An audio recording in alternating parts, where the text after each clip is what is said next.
Good morning, Pastor Bebot po. Ito na naman po tayo. Nandito po tayo sa Kabukiran. Ayan. So this time po, share ko po sa inyo yung ating konting reflection and insight.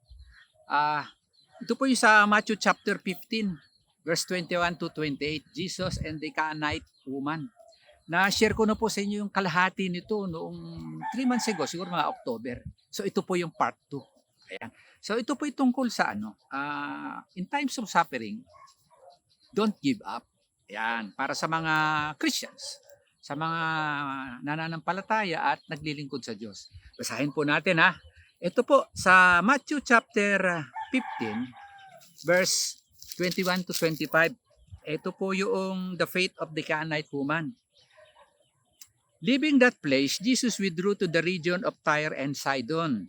A Canaanite woman from that vicinity came to him, crying out. Sumisigaw siya, Lord, Son of David. Malakas po yun, ha? Have mercy on me. My daughter is suffering terribly from demon possession. Jesus did not answer a word, so his disciples came to him and urged him. Ito po yung sabi ng mga disciples, send her away, for she keeps crying out after us. He answered, I was sent only to the lost sheep of Israel. Verse 25, the woman came and knelt before him, Lord, help me. Sabi po ng babae. Jesus replied, it is not right to take the children's bread and toss it to their dogs. To their dogs, ano? Verse 27, Lord, yes, Lord, she said, but even the dogs eat the crumbs that fall from their master's table. Then Jesus answered, woman, you have great faith. Your request is granted. And her daughter was healed from that very hour. So nakita po natin yung kalagayan ng Canaanite woman. Canaanite, hindi po siya Jew. Isa po siyang Gentile. At yung problema ng babae, ito po yung terrible problem, demon possession eh. Wala pong pwedeng mag-heal kung hindi si Jesus Christ during those time. At sana yung pong mga disciples, kasi naturoan naman po yung mga disciples, at saka dapat ay na-exercise po ng mga disciples yung kanilang faith. Kaya lang, may problema po yung mga disciples eh. Una, ang problema kasi nung kasama po nila si Jesus, doon sa lake, at nagkaroon ng problema ron, at nakita nila na si Jesus ay lumalakad sa tubig. Sinabi ni Peter, sino kaya yun? Nung na-recognize na si Jesus yun, sabi ni Lord, lumapit ka sa akin. Lumapit nga si Peter na mayroong pananampalataya, pero nang makita niya yung kanyang paligid, at unti-unti siyang lumubog. Ibig sabihin, hindi niya na-exercise yung kanyang faith. Kaya sabi sa kanya ni Jesus, dito po sa verse 31, ang nangyari kasi dyan, then Peter got down of the boat, walked on the water, and came toward Jesus. But when he saw the wind, he was afraid and beginning to sink. Cried out, Lord, save me. So naging problem niya, natakot siya. Ang sabi po kasi dyan ay he was afraid and beginning to sink. Takot siya at unti-unti po siyang lumuwag. Pero, sabi sa kanya si Jesus, verse 31, you of little faith. And he said, why did you doubt? So yun po yung lesson doon. Natakot po. Nung una sumunod, tinawag po siya ni Jesus. Nakafocus si Peter kay Jesus. Yes Lord, pupunta ako riyan. Nakalakad din siya. Kaya lang, nawala yung focus niya kay Jesus. Focus siya doon sa problema, sa paligid, yung wind. Kaya unti-unti siyang lumubog. Ayun. So yun po yung problema doon. Kaya, ang sabi po ni Jesus, you of little faith. So isa po ang problema po ng disciples during those times, sa kanila po, si Peter, little faith. Okay. Pagdating naman dito sa chapter 15 po, verse 1 to 20. Kwento ko na lang. Haba kasi yun. Limited in time natin. So yung clean and unclean. Tungkol po doon, sabi po siya ni Jesus, yung mga Pharisees at mga teachers of the law ay na-persecute po sila. Itong mga disciples at saka kasama na rin si Jesus. Question sila, bakit hindi kayo sumusunod sa mga traditions at culture ng mga Jew? Hindi kayo naghugas ng kamay bago kumain. Kaya sinabi ni Jesus dito, kinuwento ni Lord sa mga disciples niya at sinabi niya yung sa verse 10, sabi niya rito, Jesus called the crowd to him and said, "Listen and understand." Sabi niya rito, "What goes into man's mouth does not make him unclean. But what comes out of his mouth, that is what makes him unclean." Ayun. So, hindi mahalaga yung maging marumi yung pagkain o yung mga bagay na pumapasok sa ating bibig. Kasi kung science pag-usapan natin, may antibodies po yung ating katawan. Meron tayong immune system. Kaya lang, ang point kasi rito, hindi dun sa pagkain o sa paghugas ng kamay, nagiging marumi ang tao. Ang sabi ni Christ dito, kaya dumudumi ang tao, doon sa mga lumalabas sa kanyang bibig. So yun po yung pagsasalita, pagbibitaw ng salita. Ayan. Yung, siyempre, kung tatandaan, out of the mouth, out of the heart comes, the mouth speaks. So dito po, sabi po rito ni Peter sa verse 15, explain the parable to us. Kaya sabi po ni Jesus, are you still so dull? Yun. Kaya, ang problema po nila Peter, tsaka yung mga kasama niya, nung una, little faith, pagkatapos, medyo mapurol. Yung dahil kasi mapurol, kulang sa kaalaman, o mabagal sa pangunawa. Kasi nga, hindi sila ganong nakapokus sa tinuturo o sa sinabi ni Jesus. Kaya, nadidistract sila, nadidisturb sila sa mga bagay sa kanilang paligid. Kasama na po yung mga traditions and culture nila. Kaya, makulimlim po, malamig sa umaga, dito sa bukid. Sa pagdating po rito, itong lumapit sa kanila, yung mother na mahal niya yung kanyang anak, yung kanyang daughter, demon possessed. Wala pong pwedeng magpagaling. Nilapit niya doon sa mga disciples, pero hindi po ito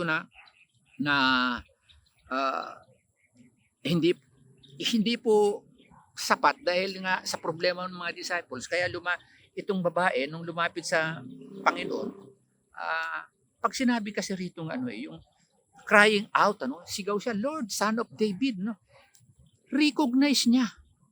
Hindi siya Jew, para she recognized that Jesus is, doon po sa lineage po, is the Messiah, the Son of David, the Son of the Most High God, na nagkatawang tao. At doon sa linya ng mga ninuno o ancestors ni Jesus, lumalabas si David doon.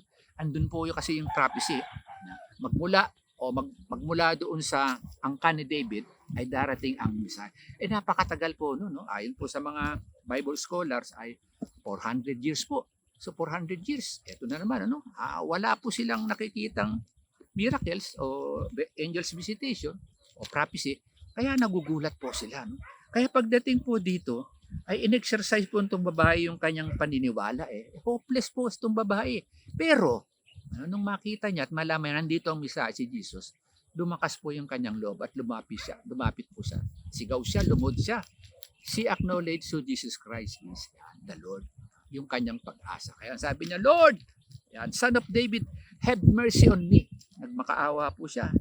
My daughter is suffering from demon possession. Ayun. Terrible case po yun. Demon possession. Ang pwede lamang pong magpagaling, Jesus Christ. In their times, kung kaya na po ng mga disciples, in the name of Jesus, pwede po. Sa ating panahon, pwede po. Kung tayo po ay meron pong sapat na pananampalataya, hindi po little faith, hindi po doubt. Kung tayo po ay may sapat na kaugnayan sa Panginoon, Jesus Christ, ay pwede po. Makakaya po natin sa tulong ng Panginoon at ng Holy Spirit. So, pagdating po ito, sabi po, it is not right to take the children's bread and toss it to the Lord. Sinasabi rito ni Jesus Christ, na parito ako una para sa mga Jew. And then, for the Gentiles later on. Kaya lang, ang sabi rito ng babae, in-exercise niya yung matinding faith niya, sabi niya rito, opo, hindi bali po. Aso na kung aso. Sa ipaparaphrase po natin, hindi po bali. Kahit suder pong aso, hindi po bali po. Ayan. Kailangan ko pa ng tulong nyo. Ayan.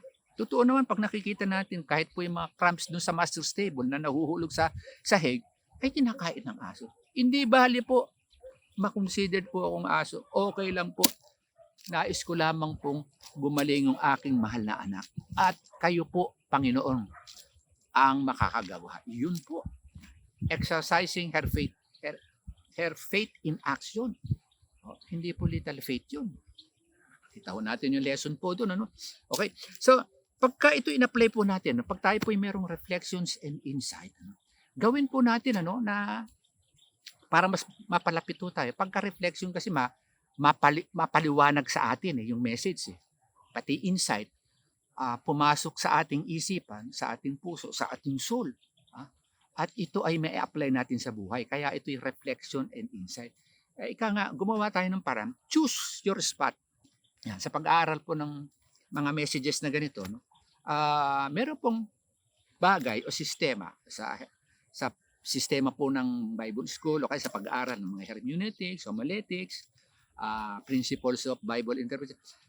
Gumawa po tayo ng choose your spot. Halimbawa, saan mo gusto yung disciple ka o kaya doon ka sa Canaanite woman para mas merong impact yung message sa iyo, buhay. Yes, ganun. Parang kasali ka doon sa eksena. Nang sa ganun po ay mas mai-apply natin yung powerful message ng Word of God doon sa ating pangangailangan. Sa need natin. Pwedeng ako yung isa sa mga disciples na may problema. Kaya nais ko ay mapalakas yung aking faith. O kaya naman, nais ko yung doon sa Canaanite woman. Dahil doon sa love ko doon sa aking anak, daughter or son, ay mas mapalapit ako sa Diyos dahil kinikilala ko siya, ina-acknowledge ko kung sino si Lord, sino si Jesus. May magagawa siya. Walang imposible sa kanya. Even the demon possession Ayan. Bakit po? Kasi yung demon nga po ay nagsasubmit kay Jesus. Makikita ho natin sa mga gospel, makikita ho natin na sinasabi doon, pagka nakita ng mga demon si Jesus Christ, nagugulat sila, nanginginig sila. Sinasabi nilang, ayan, have you come to torture us? Even at this time, even not at the right time. Ibig sabihin po, alam nila na meron pong verdict, meron pong punishment ang mga demons from God at kilala nila si Jesus. Sabi, I know who you are. You are the Son of the Most High God. Sabi po ng mga demons. Ngayon, pagka dito po, makita ho natin ang kahalagahan po ng faith ng mananampalataya to exercise it. Yan. So, don't give up kahit ano po yung lalim, laki, lawak ng problema po natin. Yeah. Tingnan nyo po, sila Paul sa 1 Thessalonians, sila Paul, sila Timothy, at saka si Silas. Ang sabi po kasi dito, ito, Paul, Silas, and Timothy, sabi po nila sa 1 Thessalonians chapter 1, malaki po ang problema nila, malaki rin ang problema doon sa Thessalonians. Yan. They are suffering severe suffering. Political, social, physical, at maraming bagay. Tingnan niyo po, sabi rito, 1 Thessalonians chapter 1, sabi, para sa mga members ng church sa Thessalonica, nakikita o nakipag-isa sa Diyos Ama at sa Panginoong si Jesus Christ. Yan. Sana maayos ang lagay nyo at ramdam nyo na mabait talaga ang Diyos. Galing ito kay Paul, Silas, at Timothy. Sa verse 2 hanggang 6, babasahin po natin, pakinggan nyo po at pag-aralan nyo po sa bahay. So sabi po rito, lagi kami nagpapasalamat sa Diyos para sa inyong lahat at lagi namin kayong sinasama sa mga prayers namin. Pag nagpe-pray kami sa Diyos at Ama natin, inaalala namin kung paano nyo pinapractice ang faith ninyo. Ayan. Kung paano kayo nag-e-effort ng todo para ipakita ang pagmamahal nyo at kung gaano katibay. Kung gaano katibay ang pag-asa nyo sa Panginoon na nating si Jesus Christ. Verse 4. Mga kapatid, alam naming mahal kayo ng Diyos at pinili niya kayo. Nang preach namin sa inyo ang magandang balita, yung gospel po, Hindi lang salita ang gamit namin, nag-preach kami sa kapangyarihan at tulong ng Holy Spirit at confident kami na totoo ito. Ayan, ayan po yung mga message po ni Paul, Silas at Timothy. At ang sabi po rito, no, ginaya niyo ang example namin, in-address niya ito sa mga Thessalonians believer, ginaya ninyo ang example namin at ng Panginoon at kahit sobrang nahirapan kayo, masaya naman kayo dahil sa Holy Spirit nung tinanggap nyo ang mensahe tungkol kay Jesus Christ. Yan. So doon lang tayo sa verse 6. Ano? Ituloy nyo sa bahay pagbabasa ng 7, verse 7 hanggang sa huli. Pero doon lang tayo sa verse 1 and 6. Ano? Para doon sa supporting verses natin, doon sa faith ng mga disciples at doon sa faith ng Canaanite woman. Sa umagang ito po ay medyo kumukilimlim pero wala naman pong ambon. Kaya nga po, dito, ang lessons po makikita ho natin dito na nawa magbigay sa atin ng karagdagang lakas upang ma-increase yung ating faith. At nang sa ganun, ay anumang sufferings na dumating sa ating kagaya sa ating panahon, no? mag 2 years na. Sa March, second anniversary na po ng lockdown natin sa ating COVID-19. No? At ang mga balita po ay dumarami na mayroon pa mga variants. Ano? Ipagpatuloy lang natin yung mamuhay ng mabuti at nagtitiwala sa Diyos. Suportahan ang atin ng pamahalaan at mahalin natin ang ating mga kapatid sa church, ganun din sa ating kapwa. So ganito po. No? Ito po yung mga lesson dito mula verse 1 hanggang 6. Ano? Be thankful always as a believer. Kahit ano po ang sitwasyon natin. Kahit gaano yung kasevere, yung sufferings and hardship sa ating paligid. Number 1, be thankful always. Verse 1 and 2. Intercede. Ayan. Pag-pray natin, yung mga kapwa nating mananampalataya, lalo po yung mga may sakit, yung mga nawala ng hanap buhay, yung may mga problema sa relationship, continue. Yung problema ng ating gobyerno, yung pamahalaan natin, pray for our Senate, pray for the executive, pray for the legislative and judicial, na nawa ay magkaroon po ng integrity, ng dignity, sila po ay maging competent, na sila po ay may empathy sa mga tao, na meron pong pagmamahal sa kapwa, patriotic at God-fearing, naging maayos ang ating bayan. Ano pa ho? So, number 4, persevere. Yan, magtiyaga. Magtiyaga ho tayo sa katambay, spiritual, social, physical, financial, even political. Ayan. Kahit alam natin na laganap ang corruption. Even in the beginning, sa Genesis pa lang, sa panahon po nila Noah. Kaya nga po, sinabi ng Diyos doon, kaya ko gugunawin ng daigdig, lahat po ng living creatures is because of corruption and violence. Genesis chapter 6 po, tignan po natin. Okay, sa pagdating dito, no, kaya new beginning po sa kanila yun, kaila Noah. Kaya yung ating mga ninuno. So, ito po, no, sa verse 4, makikita natin, persevere. Put your hope in Christ. Nandito, no? Love,